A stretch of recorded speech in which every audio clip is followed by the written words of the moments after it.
So let's go one by one. Let me take up the first pointer. The first pointer is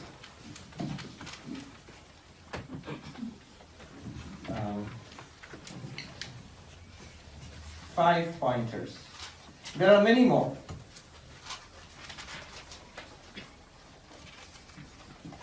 The first pointer is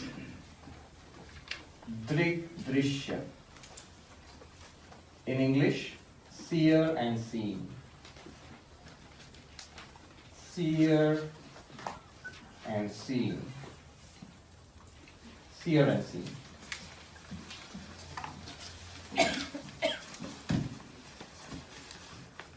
What is this pointer? Remember what do I mean by pointer? Remember that crucial moment when the hand was turned around. Thou art the tenth. When you intuitively grasp that. So these are that turning around of the hand. That crucial moment. So what is this pointer? It's a simple fact that what we experience, what we see is different from from the seer. So the seen and the seer are different. Two simple things. I am seeing this pen. Clearly my eyes and the pen are different from each other. Different means different entities, separate entities. This is separate from my eyes. In a very nice non-philosophical sense, in what is called a phenomenological sense, the way we are experiencing things. We are experiencing this as distinct from the eyes. Eye see, pen seen. Seer and seen? Same or different? Different. You're not very sure. Different, obviously. Just report a fact. I'll keep asking you to do that. Report a fact. What seems to be the fact to you? Are the eyes and the pen that you're seeing are? Different from each other, right? They're different. The seer and the seen are different. You see, this is a very powerful method because the whole structure of our experience of what? Experience of anything in life. Whatever the experience in life has the structure of subject and object. Isn't it true? You experiencing everything else. I experiencing you and this and that. Living beings, non-living beings, all things are object and I am the experiencer thereof. Subject, object, seer and seen, experiencer and experienced. And here we start with a fundamental difference that two are distinct entities. In fact, the only thing that the eyes cannot see are the eyes themselves. Notice, the limit of our vision is not out there. If you get a telescope, you can see further. The limit of the vision is not the size of the things. If you get a microscope, you can see smaller. But the limit of the vision are the eyes themselves. You can see, if you're wearing glasses, you can see up to the glasses, and then you can see the glasses themselves also. But you can't, the eyes cannot see themselves directly. You say, no, I can see it in a mirror reflected. There's a reflection of your eyes. And take a picture, you can see a picture of your eyes. But the way the eyes see this directly, the eyes cannot see themselves like that. Obviously, you cannot take the eye output, put it there, then what would see it? So, subject and object cannot be the same.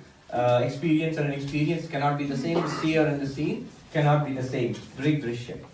Which is so. Here's how it works. Try it for yourself. Here, now you need to, it's not only the teaching, but you need to see for yourself. Here is an object, a pen. Pen is seen. And you, there, the eyes are the seer. Stage 1. Eye, seer, pen, seen. This is the teaching. Right? This is the teaching. Ask yourself, okay, this is the teaching, I got it. Second stage, do I understand it? Yes. You would say, yeah, go on with it. You're dragging it out. Third stage, is it a fact? Yes. And I need you to be convinced. If this is not a fact, then I can't go any further. Then we differ on the definition of facts. Alternative facts.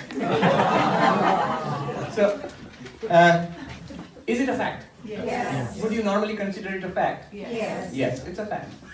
You know the teaching, you understand the teaching, and you consider it a fact. Stage 2. Your eyes are open. My eyes are now closed. Open eyes, close eyes. This is experienced by my mind. My mind is saying my eyes are open. My mind is noting the fact that my eyes are closed. Mind is the seer, eyes are the seen. Seen now within quotes. Mind doesn't actually see. Mind experiences. Mind is the experiencer, the eyes are the experienced. Are you with me? Yes. So what's the teaching? The eyes are the experienced and the mind is the experiencer. The mind notes that my eyes are open, the mind notes my eyes are closed, the mind notes that I cannot see as clearly as I used to, that I need glasses.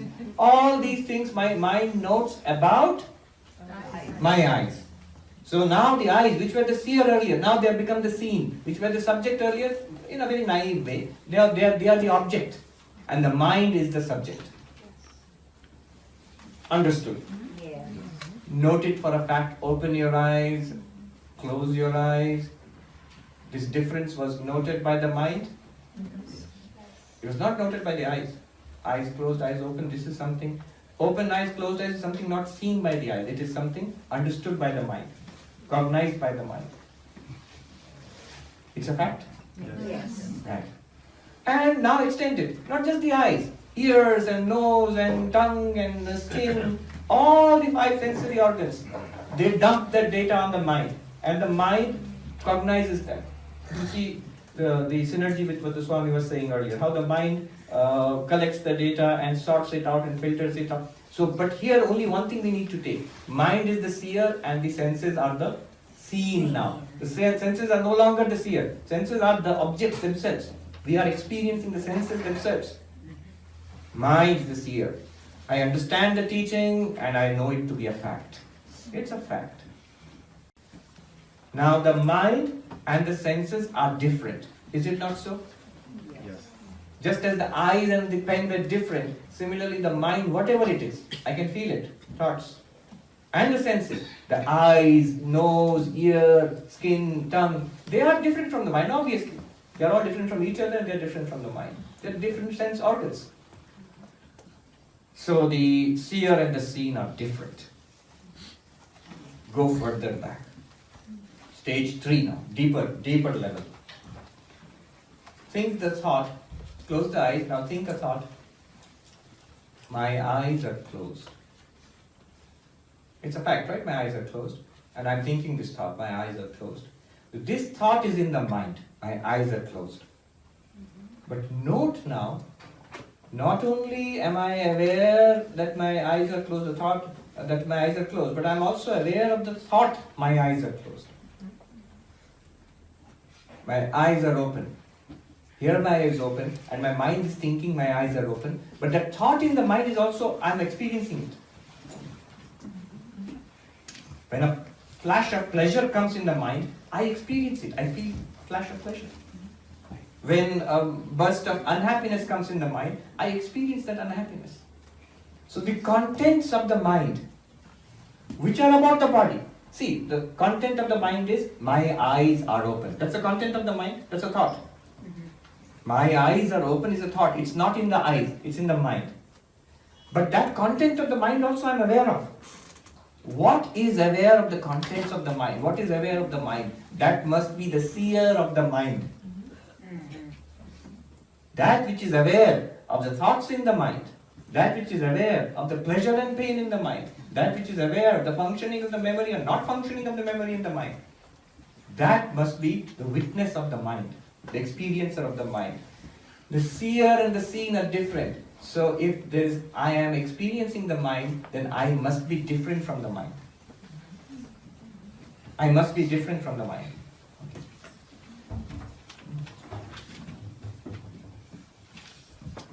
Right? That I, which is different from the mind. Oh, only 5 minutes? So, that I, which is different from the mind, that is the witness consciousness. And that never becomes an object, it never becomes the seen. It never becomes an object. The seer, that's the ultimate seer, never becomes an object. This pen never becomes a seer, the subject. The eyes are the subject, the pen is the object. But the eyes, which are the subject, now themselves become the object. To whom? To the mind. The mind objectifies the eyes, mind is aware of the eyes. The mind, which is the subject, also becomes an object to the witnessing consciousness, to what you call sakshi or drashta, the seer or the witness, which you are, which I am. I experience the mind. And since the seer and seen must be different, I must be different from the mind. Try it as an experiment now. We'll go through the 4 stages. Stage 1, from physical object to the sense organs. Stage 2, from sense organs to the mind. Stage 3, from mind to the witness consciousness. Stage 4, the witness consciousness itself, which can never be objectified. So here is, do it practically. Look at the object in my hand. Object, your eyes are seeing it. Is this a fact? Yes. Eyes are different from the object, fact? Yes. Close your eyes. And eyes are closed. I am aware that my eyes are closed. There's a thought in my mind. I am aware that the eyes are closed.